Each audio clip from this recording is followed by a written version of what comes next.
Mathieu Takizala, un observateur de la vie nationale, de la vie économique du pays, spécialiste de beaucoup de questions. Merci en tout cas d'avoir bravé beaucoup, je dirais, d'obstacles en dehors d'ici et être venu pour éclairer la lanterne des Congolais sur le sujet dont on parle, la première émission des eurobonds par la RDC et l'obtention ou l'emprunt de près de 1,25 milliard de dollars. Qu'est-ce que ça vous a fait, vous, compte tenu du contexte actuel, le contexte de guerre, mais aussi, c'est vrai que nous sommes un pays maintenant sur le plan économique, nous avons une bonne image. C'était le moment où il fallait encore attendre. Oui, c'est vrai, vous savez, dans la culture congolaise, on a essayé un peu de prendre le crédit comme la peste. L'économie d'aujourd'hui, oui, c'est une économie qui doit être assurée par le crédit. Oui. Mais le crédit, c'est un instrument pour investissement.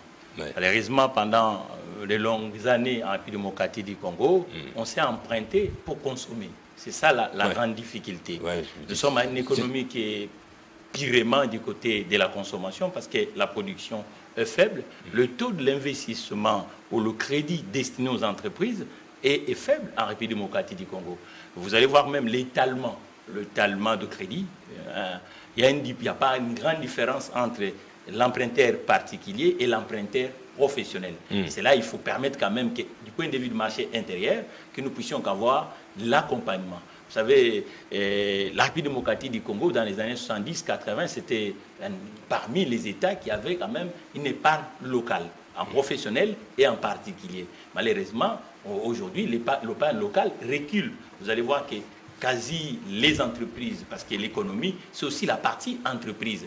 Il y a l'économie publique, mais l'économie publique a toujours été soutenue par l'économie privée. Mais l'économie privée aujourd'hui, cher Gaëtan, vous allez voir que l'économie privée est talonnée par l'économie informelle. Ça veut dire que le débrouillardisme est devenu la grande occupation en République démocratique du Congo. Moi, je pense que ces genres d'emprunts, nous devons le servir comme gage pour financer le petit et moyenne entreprise en République démocratique. Alors, j'ai une question de départ un peu, vous en tant qu'analyste économique, quels sont les facteurs qui ont fait en sorte qu'aujourd'hui nous soyons un pays crédible sur le marché international, au point qu'on puisse nous donner justement ces euros? Bon, aujourd'hui, il ne faut pas être dupe. Nous voyons que du point de vue international, les institutions de Bretton Woods, qui sont la Banque mondiale et la FMI, et sous programme, ce sont des indicateurs pour la communauté internationale des affaires. Donc on voit déjà que la FMI retourne en République démocratique du Congo, la Banque mondiale est aujourd'hui avec des programmes en République démocratique du Congo, automatiquement ça donne des signaux. Ça donne des signaux pour la plupart des institutions financières internationales. Maintenant le vrai problème c'est la question de l'arbitrage en République démocratique du Congo, parce que nous sommes parmi des États où les gens ne travaillent pas assez.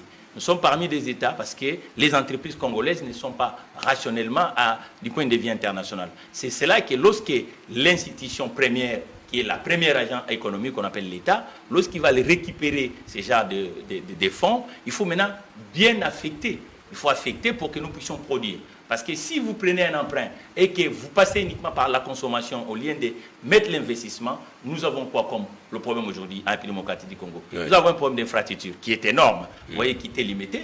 Pour venir ici, c'est tout un problème. La ville, les embouteillages, ça fait perdre des milliards. On ne peut pas emprunter. Peut-on emprunter au marché international pour construire des routes seulement? Aujourd'hui, logiquement, le système financier local est faible parce que le système financier local doit être approvisionné par l'agent économique professionnel et particulier. Et je vous ai dit que tout à l'heure, ça peut être une répétition des mots ou des phrases, je vous ai dit tout à l'heure qu'en République démocratique du Congo, nous n'avons pas assez d'entreprises qui rassurent le marché.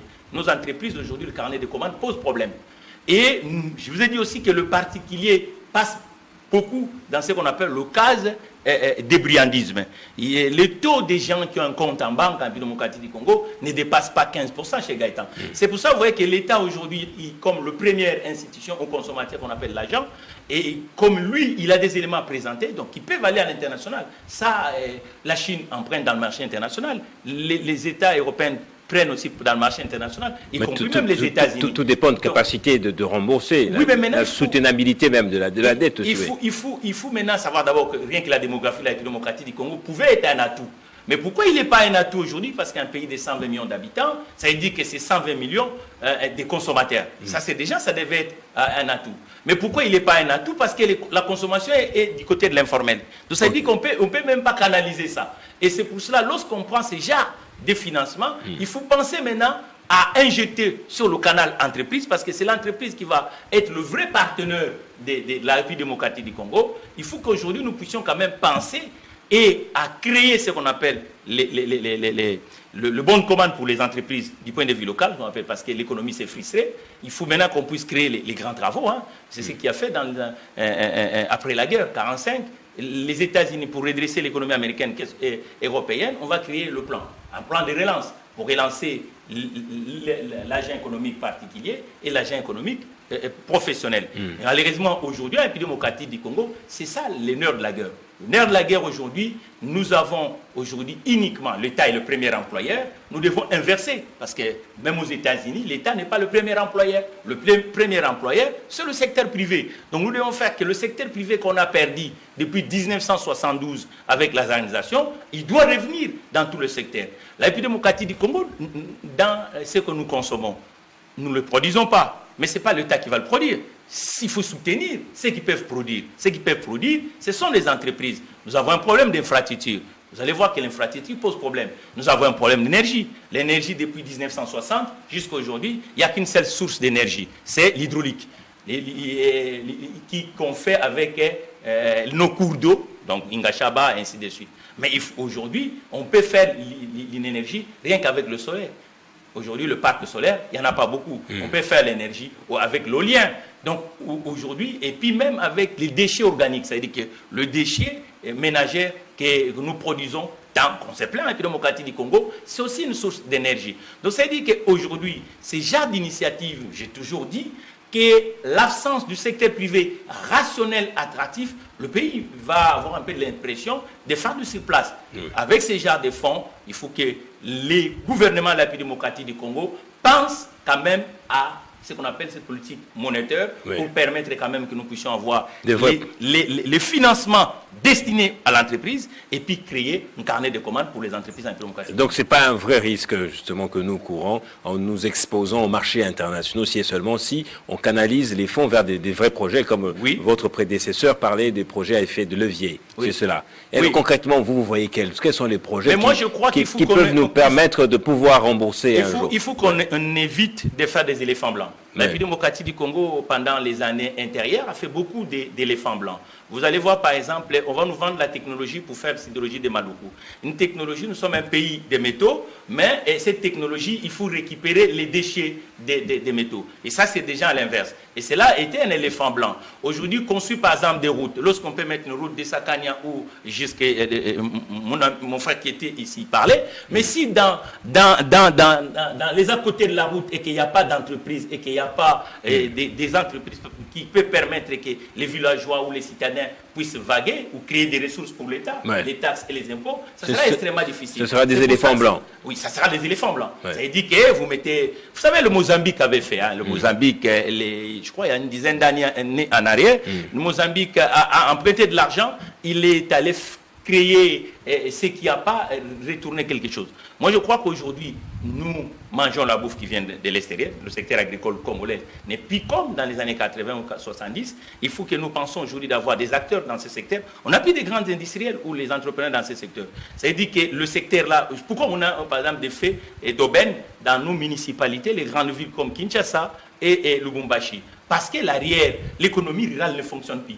Pourquoi il n'y a plus d'économie rurale? À l'époque, l'économie rurale était quantifiée par des entonnoirs comme Unilever, Pelzet. Pelzet était dans l'Équateur, le Grand Bandundu et le province orientale, y compris le Congo central. Et ça faisait que ceux qui étaient dans l'arrière-pays avaient l'outil de travail, ils pouvaient vaguer calmement. Aujourd'hui, Pelzet, nous ne le parlons plus avec la colonie Pelzet. Dans le Grand Équateur, aujourd'hui, tout le monde se verse vers Kinshasa. Pourquoi? Parce qu'à Bumba, on avait le riz de Bumba. Vous voyez, avec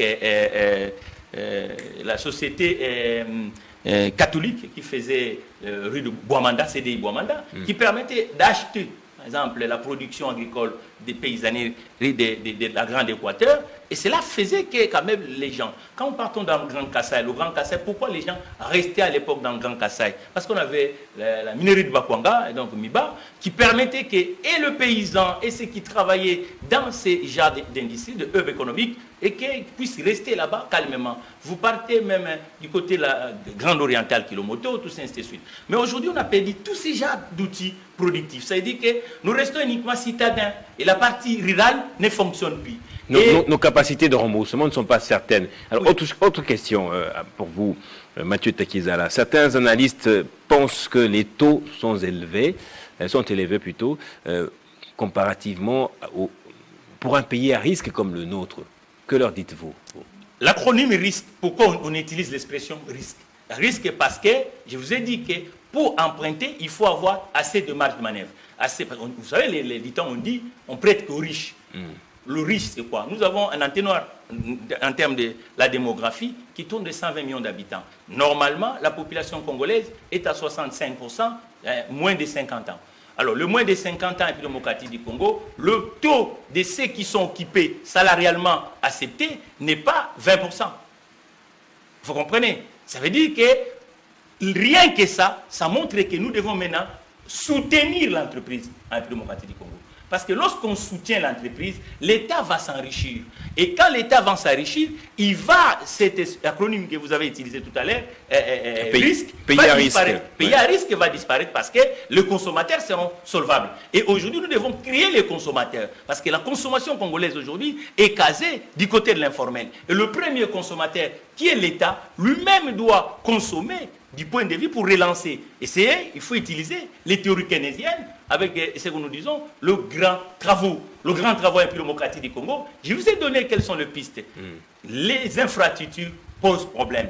L'Internet, aujourd'hui, les connexions Internet de la République démocratique du Congo coûtent extrêmement cher. Nous avons un opérateur historique qu'on appelle La Poste. Nous devons faire de sorte que La Poste soit dans ces marchés, pas uniquement comme celui qui donne les licences ou l'autoroute de fibre optique, mais il doit revenir pour mettre la concurrence dans ces secteurs parce que les acteurs qui exercent aujourd'hui ne sont pas présents sur le territoire de la République démocratique du Congo. Qui veut faire l'économie du 21e siècle, il faut avoir l'autoroute de l'Internet. Et l'autoroute d'Internet, c'est aussi quoi? Monter en gamme les consommateurs. C'est-à-dire que si nous avons plus de Congolais qui peuvent acheter l'ordinateur, les entrepreneurs qui vont être dans le secteur de l'ordinateur vont créer de la valeur ajoutée en République démocratique du Congo. Si aujourd'hui nous avons plus de gens qui peuvent acheter une maison à crédit, vous savez, le taux de maison à crédit en République démocratique du Congo, elle est faible.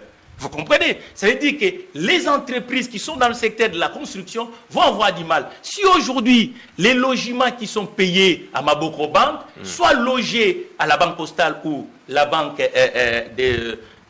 postale ou la crédit EPA, crédit Cadeco, oui. Donc automatiquement, cette crainte au niveau international du pays à risque va commencer à disparaître parce qu'on va prendre les données statistiques qui sont logées dans le marché financier congolais local pour rassurer le partenaire à l'international. Donc aujourd'hui, l'État est en train de faire le travail, mais il faut qu'il relance l'outil de production. Trois petites dernières questions pour terminer. Si dans 5 ou 10 ans, les retombées ne sont pas visibles, Mathieu Takizala, qui portera cette responsabilité de la dette qu'on a contractée au nom des Congolais? Mais la dette publique a toujours été pour tous les gens. Ça veut dire que la population congolaise et même les gens qui viendront après nous vont payer. Mais logiquement, on doit être rationnel chez Gaëtan. Si on n'est pas rationnel, on n'avancera pas. Moi, je crois qu'aujourd'hui, au lieu de rester dans nos murs, nous devons sortir dans nos murs. Qu'est-ce qu'on appelle sortir dans nos murs? Nous devons avoir aussi les gens qui nous représentent. Regarde l'impact, par exemple, avec Léopard aujourd'hui.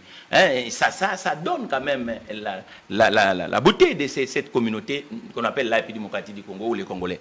Mais du côté entreprise, nous sommes malades. Ça, nous devons reconnaître. Et que le politique doit comprendre aujourd'hui qu'on ne peut pas être une grande nation et de ne pas avoir des grands entrepreneurs et des grandes entreprises congolaises qui soient capables de rassurer le marché international.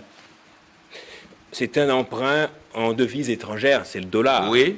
Le gouverneur de la banque a mis en place une politique stricte, justement, pour faire apprécier notre monnaie locale. Oui, le franc congolais, oui. Oui, afin de donner plus de pouvoir d'achat à la population, quoique sur le terrain, les résultats n'est pas escomptés jusque-là. Est-ce que ça peut avoir de l'incidence sur cette politique? Ça peut avoir un effet contraire à ce que nous voulons ou faire déprécier notre monnaie? Oui, je crois que cher André, depuis qu'il est venu, donc il essaye quand même de dire voilà, parce que la monnaie, c'est la souveraineté d'un peuple. La monnaie, c'est ce qui permet, c'est pour ça qu'il y a une politique monétaire, donc, et qui est aujourd'hui entraînée par le gouverneur de la Banque centrale du Congo. Mais ce que je dirais au gouverneur André, il faut permettre aux entreprises d'avoir les liquidités. Parce qu'aujourd'hui, les entreprises, moi je suis un chef d'entreprise en République démocratique du Congo, le crédit destiné aux entreprises est faible.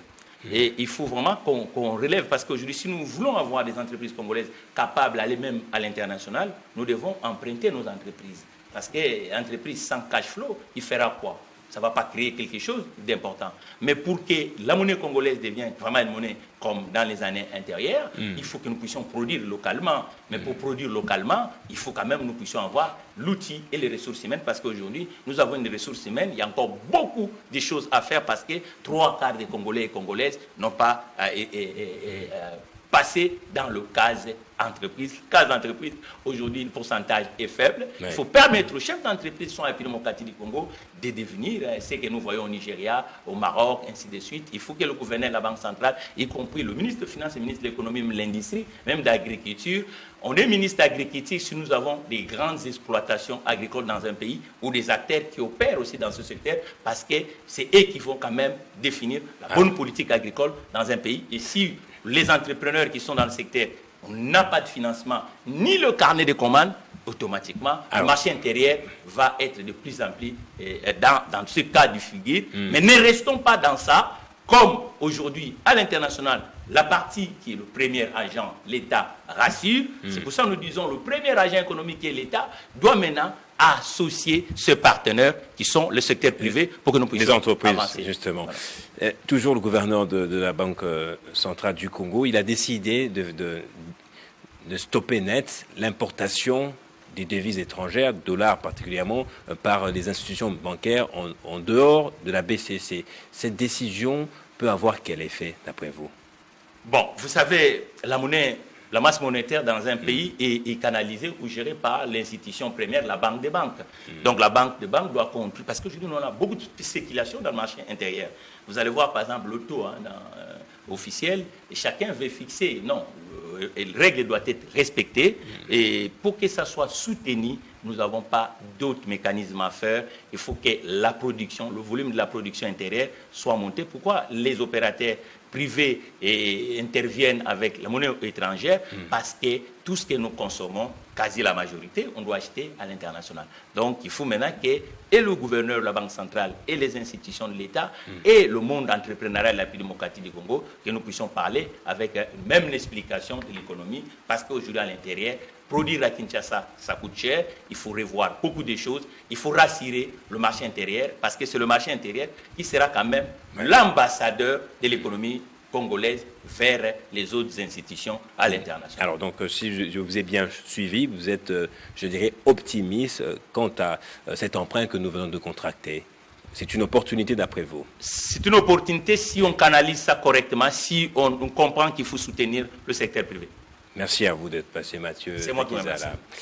C'est la fin de ce qui direct, je vous l'avais dit, il serait passionnant, mais surtout éducatif. J'espère qu'on a beaucoup compris les notions essentielles autour de cette émission des eurobonds par la République démocratique du Congo. C'est un emprunt de 1,25 milliard de dollars, un signal de confiance que la RDC est sur les marchés internationaux un vrai partenaire, mais il n'en reste que justement l'utilisation des fonds qui doit être orientée ou affectée vers des projets à effet de levier, comme l'a dit Patrick Piana, d'ici 5 à 10 ans, si 1,25 milliard de dollars est bien utilisé, en tout cas, la République démocratique du Congo pourra emprunter davantage, pourra se développer aussi, comme le font d'autres pays qui se permettent toujours d'aller emprunter dans le marché international. Merci à vous de nous avoir suivis. Restez à l'écoute ou restez toujours en train de regarder votre chaîne Télé 50, car le journal, c'est dans quelques instants avec Arlette Boutella. Quant à moi, je vous dis au revoir. Je vous retrouve la semaine prochaine.